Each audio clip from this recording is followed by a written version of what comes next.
Assalamualaikum, salam sukses, salam petani tulen. Di video kali ini saya akan melakukan proses pemupukan dasar pada bedengan yang rencananya nanti saya akan tanami beberapa jenis tanaman seperti tanaman cabai, tomat, terung, dan beberapa jenis tanaman sayuran lainnya ya kawan-kawan. Dan untuk luas lahan ini sekitar 23 kali 30 ya, yang mana populasi tanaman ketika kita menanam cabai itu mungkin sekitar 1000 atau lebih ya kawan-kawan. Dan untuk pengolahan lahannya saya lakukan menggunakan mesin traktor, pengolahan bajak singkal 1 kali, kemudian digemburkan atau diratakan dengan penggaruan dengan menggunakan mesin traktor, kemudian dibajak lagi untuk bajak yang kedua kalinya, bajak singkal.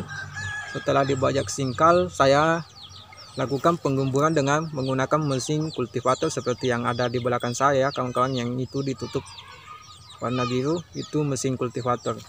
Setelah dilakukan penggemburan dengan menggunakan mesin kultivator, saya buat bedengan setengah jadi.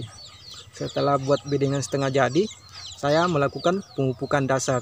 Nah, untuk pemupukan dasar kali ini saya menggunakan beberapa bahan seperti kohe sapi yang sudah difermentasi, dan ada beberapa kohe juga yang belum difermentasi, yang rencananya nanti saya akan fermentasi di bedengan ya kawan-kawan.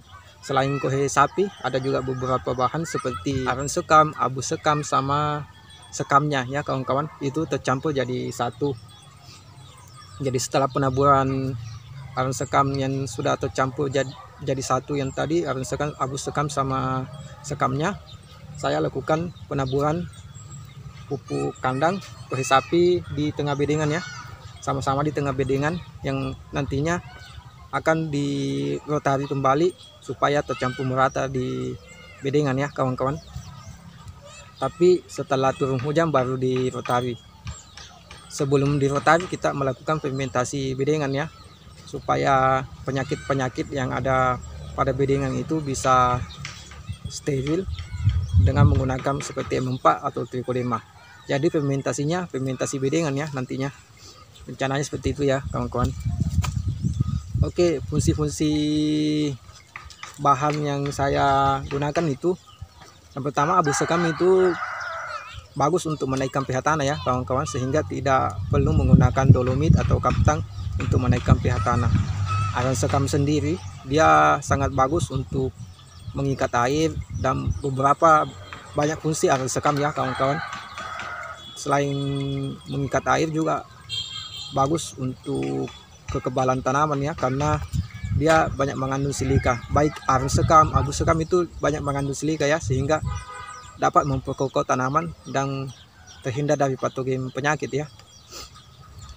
Kalau sekamnya sendiri dia berfungsi untuk menggemburkan tanah karena teksturnya yang ringan berpasir, sehingga tanah-tanah yang keras dan liat seperti ini ya kawan-kawan, keras dan liat itu bisa digemburkan dengan menggunakan sekam padi.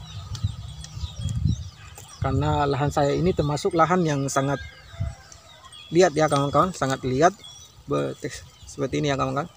Ketika ini dilempar ke kepala, bukan tanahnya yang pecah tapi kepalanya yang pecah ya kawan-kawan. Ini sangat keras ya. Ketika musim hujan dia sangat liat, musim kering seperti ini, musim kemarau, dia sangat keras seperti ini ya kawan-kawan. Ini tidak susah pecah. Oke, apalagi ya yang belum saya sampaikan. Oke, setelah ini penaburan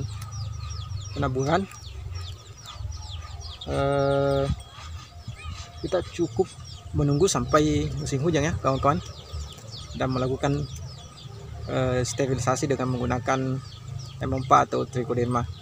Setelah itu baru penggemburan, baru ditunggu 1 minggu.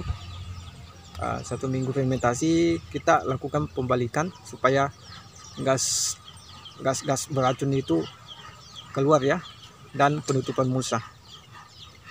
Oke, barangkali Cuma itu yang bisa saya sampaikan. Lebih dan kurangnya mohon maaf ya.